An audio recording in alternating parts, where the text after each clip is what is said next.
isn't going to be someone there every second of every day to tell them exactly what they're supposed to do next. They need to learn even at the youngest years to figure this out. This chart in particular comes from my classroom, so it does say second grade. We have kindergarten teachers, KG1 and KG2 teachers that use this chart. However, what's on the pieces looks very different. So, for example, maybe check the word wall would be in a KG2 classroom because they might have a word wall in that classroom. But we might not have try it 3 ways. That's very complex for a kid who can probably come up with 1 or 2 sounds in the word cat. That's going to throw them off, so you wouldn't put that on there. But you might want to include say it slow like a turtle. They can visualize that in their head and they can do that. And if you put the little visual, my turtle, they remember it. Even the kids that can't read this, they understand there's space in between it. They see the visual of the turtle and then it comes back to them. Now, all that being said, the charts are lovely, but they can't just magically appear on your wall one day. They need to be explicitly taught to students how to use this.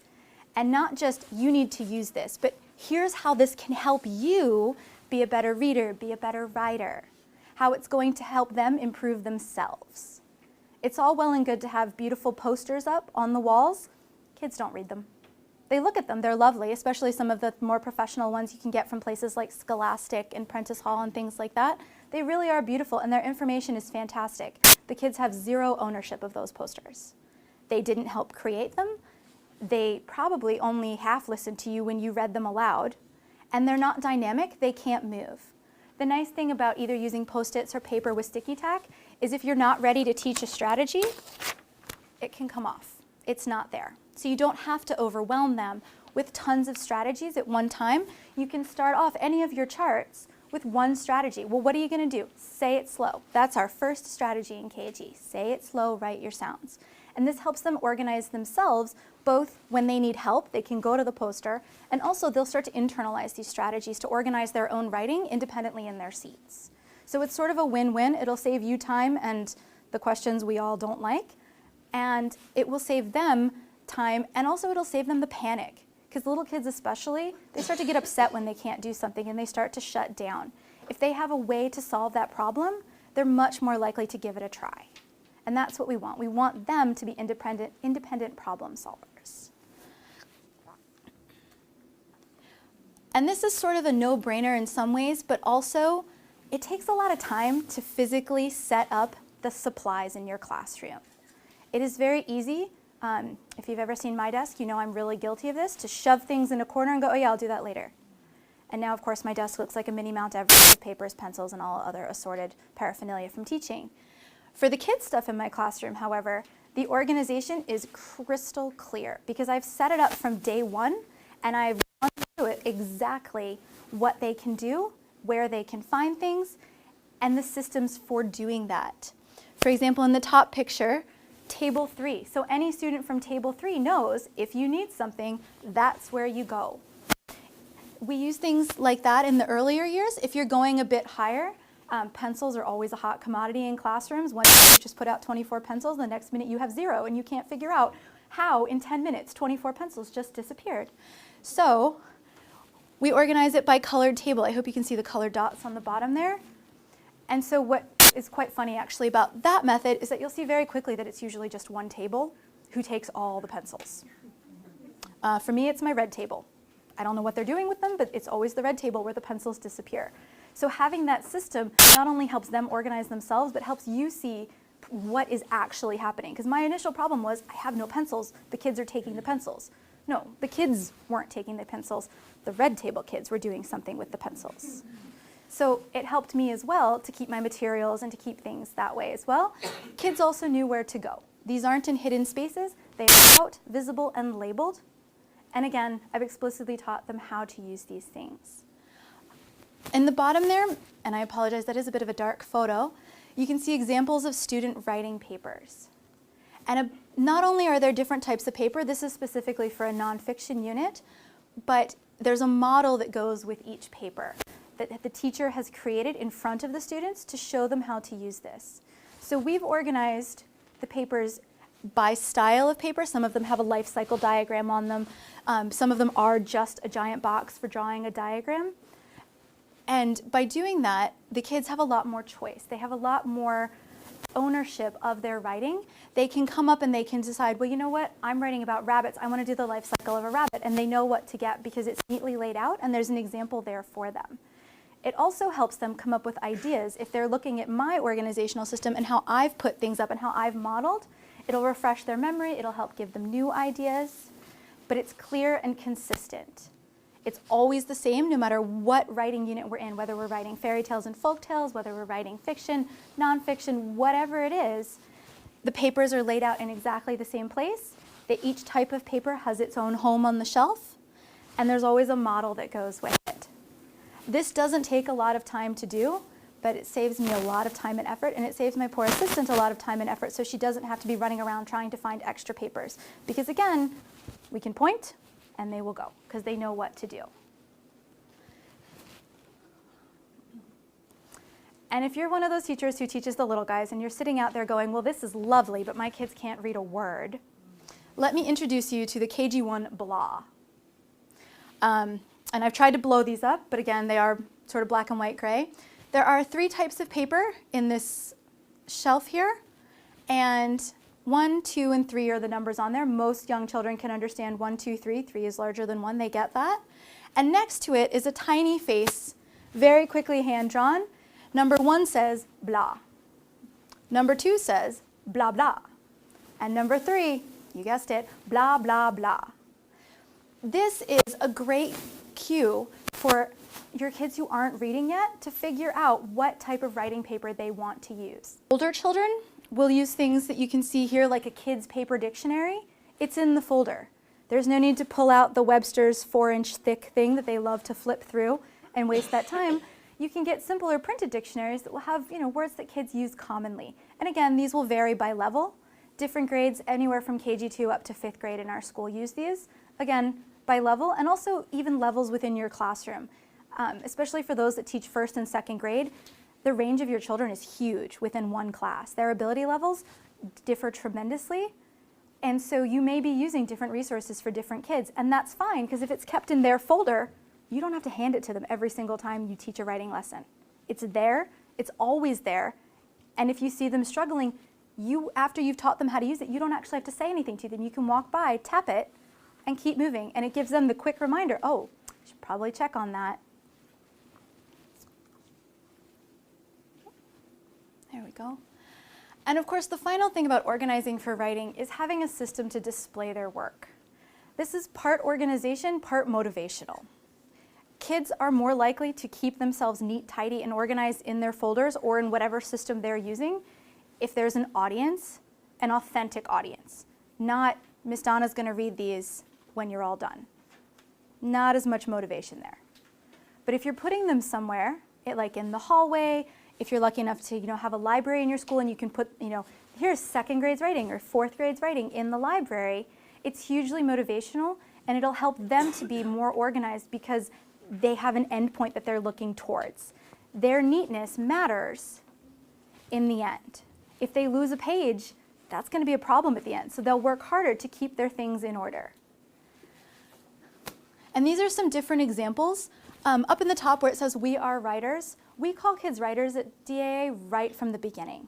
When they're 3 and 4 years old, even though there's no conventional writing on the page, we still call them writers because the beginning of our writing and their writing is stories and talking about pictures because that's what they're comfortable with. And if they're not able to draw basic figures and pictures, they're really going to struggle writing letters. And pictures can be as big as they want, and then they start to shrink them in. So when you look at the continuum of writing, it usually begins with pictures in a school. And that's a huge thing because when they start talking about pictures, that's where their stories start to come from, that oral language that you're hearing from the kids. So we celebrate them as writers from the very beginning. It's not that you suddenly can put letters on the line, now you're a writer. No, you were always a writer. Now you're just an even better writer. All right, so I'm going to move into reading now. And it's going to follow a very similar format to what I talked about writing. And reading will probably go by a bit quicker because a lot of this is the same. The more consistency you have in your organization systems, the easier it is for both you and your students to navigate what's happening in your classroom. So again, the charts, things and resources up on the walls to help you stay organized and also to help your kids stay organized. It's all well and good to give them groups, to give them a day to change their books, to give them a reading partner, whatever systems you want to use in place, they need to be visual. Up on the wall over here, besides the lovely charts, there's also a few teacher-written things that one says book change. Those are the days that different tables in a classroom can change their books, and it's clear. That's another question that I've taken off my plate. I no longer have to answer, when is my book change day? Or, I read all my books, when can I change them? It's on the chart. Same thing with the partner chart, the little red one. These are the kids' partners. They have a label. One is partner A, one is partner B, and I believe there's a few where I have a partner C as well, just because I have some odd numbers. And so when I give directions and they're working in a partnership, I've eliminated that whole need for, well, you go, I want to go first. No, I want to go first. Okay, I'll rock, paper, scissors. And there goes 30 seconds, gone. And then, God forbid, there's a tie and rock, paper, scissors, and it all goes horribly wrong. So by having this, I can say immediately to students, partner A, you're going to share first today. And I mix it up, and they never quite know what's coming, so they always sort of have to be on guard and ready. They all need to be listening, or they're going to be caught immediately. And that's quite good for me, too, because then I can see the kids that don't get it, the kids that weren't paying attention, and I can then work with that.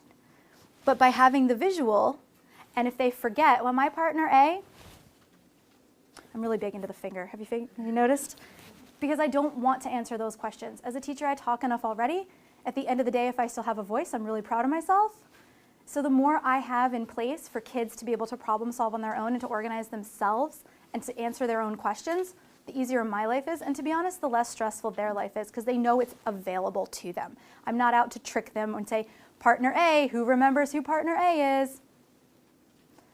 I'm not here to set them up. That's a waste of my time and a waste of theirs, and it causes undue stress. And it has no practical teaching application for me.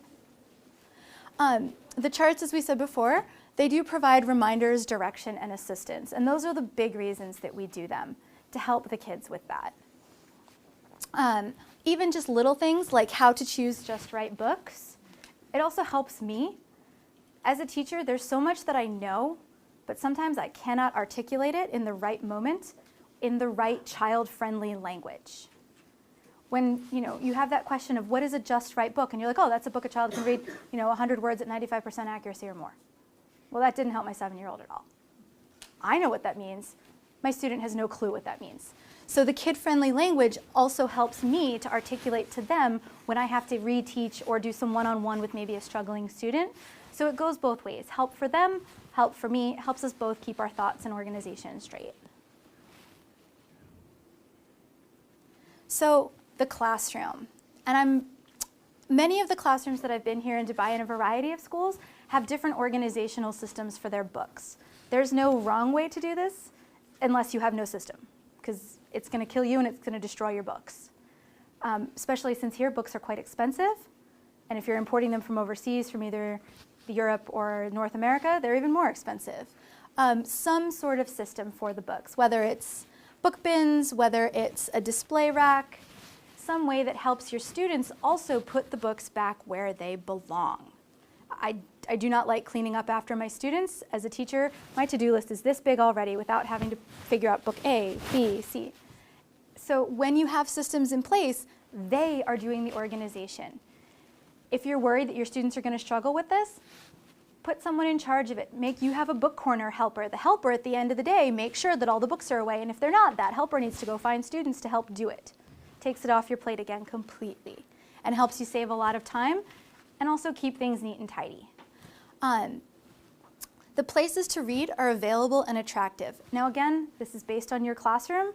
You may not have the luxury of a giant giraffe. This comes from a kindergarten classroom. It has a lot of plushy things that kindergartners will like. The classroom on the left that says, what does a fluent reader look like? One of the charts is in the book corner so that the kids know exactly what to do in that space. We don't want them to leave their reading space to find resources to help them read. That's counterproductive and a waste of time for them and for you, because your classroom is ideally a dynamic, fun place. So the moment they've moved position, something else is new, fun, and dynamic and exciting, and oh, I was reading? And they lose it. So the more you can put in one spot for one subject will really help them stay on task and remain focused. I'm going to give you a few more examples. This is a special place and a special way that books get treated and stored. It'll help. I'm sorry? These are the Fountas and Pinnell organizational system. I know some schools use Fountas and Pinnell, runs from A to Z. Some schools use the Lexile levels, whatever your school does. But also not to get completely hung up on the letters. And I think it'll be in a future picture, sorry. We'll come back to the systems, the lettering organizational system in a second. And if I don't, please remind me. So that's sort of, again, the big structure of reading in the classroom, things that you can see, things that are highly visible for the teacher. But again, individual student systems are what makes your life even easier.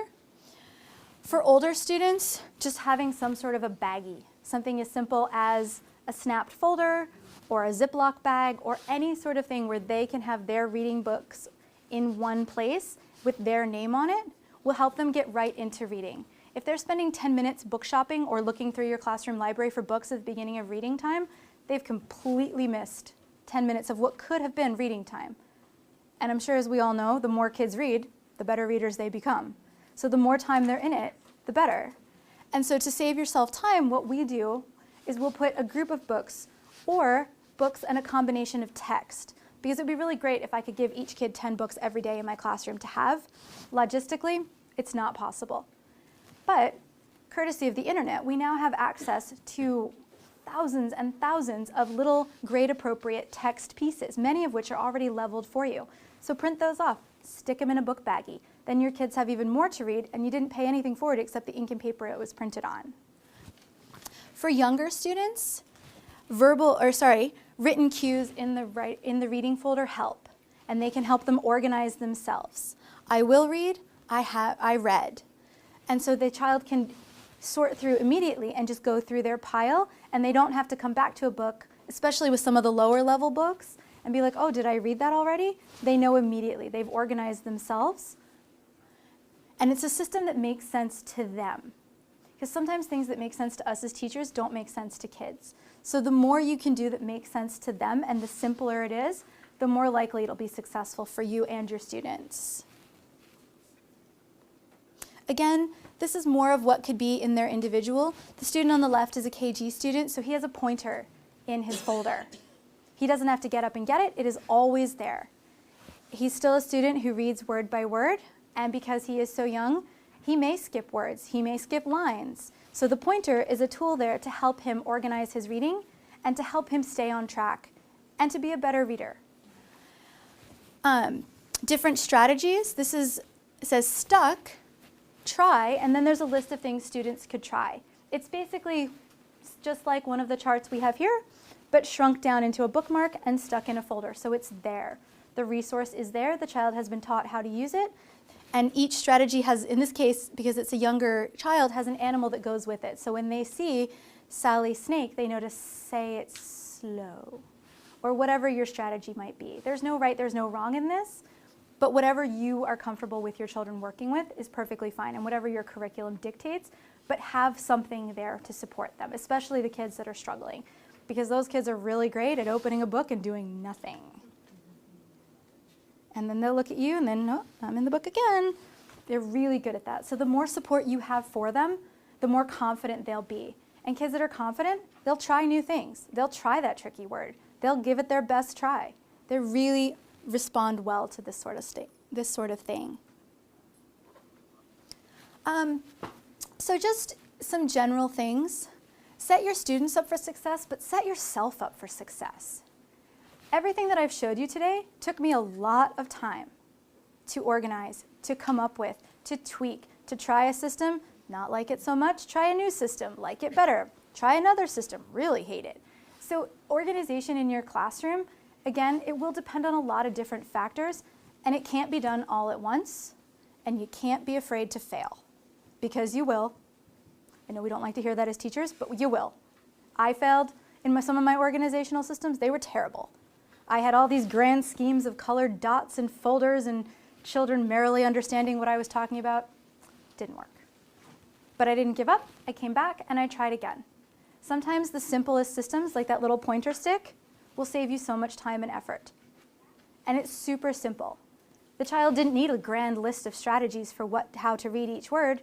He needed a popsicle stick with a pointy tip on the top. Simple.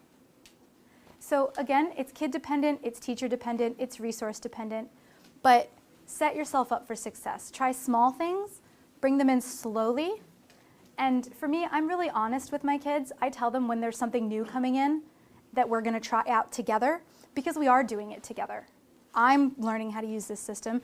They're learning how to use this system. I'm learning what to say to them to help them be successful. Success goes two ways. If you're not successful with yourself and your systems, your kids aren't going to be successful. They feed off of us. And vice versa. If your kids aren't successful, that's not going to help you any either. If anything, it's going to lead to more frustration. Be creative. I am a huge fan of the lids of boxes that A4 paper comes in, because they fit A4 paper in them. It's so simple. And for years, I was trying to find baskets that didn't have the curved sides, that wouldn't curl my paper. A box lid. And now I probably have 24 of them in my classroom, organizing different things, different paper choices, or different book buckets, or whatever. Most schools have these. Most people are trying to get rid of them. They don't want them. Take them. If you're fortunate enough to be resourced and to have a lot of these cool things, like the baskets and the folders and the different tiered organization systems, those are just as great. But sometimes the creativity and the simplicity, because sometimes we think too big as teachers, or we go to Pinterest till midnight and we realize that, oh, we could do all these great things. Start simple. Start small, but be creative with what you do decide to do. Get the kids involved. I was really struggling last year to find a simple organization method for pencils and pens on the tables. I had nice little trays that I thought looked lovely, and every afternoon they looked awful. And so one day I sat my kids down and I said, guys, what's going on? Why is this a mess every day at 2:45? And they said, well, we don't know where things go. And if you turn the tray around, well, then the pencils are on the other side. And what if I'm on this side of the table? And they had all these really good reasons for not understanding what I thought was a pretty clear system. And they said, well, why don't you just write in the bottom of the tray what you want us to do? Light bulb. Now my trays say pencils, colored pencils, pens, erasers, and they look immaculate. And it took me a whole 2 minutes to actually just write on the base of the tray what it was, but I'd never thought of it. But my kids did, which was great. So if you talk to them about where you see them struggling and where you're struggling, sometimes they're super creative and they think really differently than we do, which is awesome. And again, be prepared for ups and downs and don't give up. It can be really frustrating when something you put a lot of effort into fails. And sometimes it will fail spectacularly. And you will just be so crushed. Try again. Go simple, try again. And you'll find a system that works one year that you love, and the next year you'll think of a way to make it even better. It changes from year to year, from group of kids to group of kids. And again, your grade level is a huge component in that as well. So hopefully, I've given you some information today that you can take back to your classrooms and use.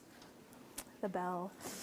I don't want to keep you too long from lunch, but I am very happy to either take questions or, to be honest, if you have ideas or things you've used in the past, I'm always open. I'm presenting on this today. Next year, I'll have something new going on in my classroom for organization. It's just how dynamic it is. Sure. I'm sorry, can I ask you just to speak up a bit? I modify this one according to our classroom, so I'd like to know, like, what's the space that you have in your classroom? Do you teach English? Is your classroom just for English language? No. As specific class? Yeah. In terms of classroom size, my classroom is probably a bit smaller than this room. I imagine if you took maybe from the front of the table to the back and side to side, that's about the size of my classroom. I have 24 second graders, and I teach the 4 core subjects: math, language arts, social studies, and science. So does the Arabic teacher follow you? Does she come in the class? Yes, the Arabic teachers come into the classroom as well. Display of this in Arabic and in English in the same room? Not all of it in Arabic, because obviously we spend a lot more time at my school in English language arts. But yes, we have the Arabic alphabet, we have Arabic charts up, they have Arabic tips for helping, things like that. So yes, we try to keep it somewhat bilingual, but again, being an American school, the English curriculum is bigger in there. None? I've either confused you all, or you're so inspired that you're ready to run to your classroom and do something awesome. That's very inspiring. Yeah? Thank you. All right, thank you very much.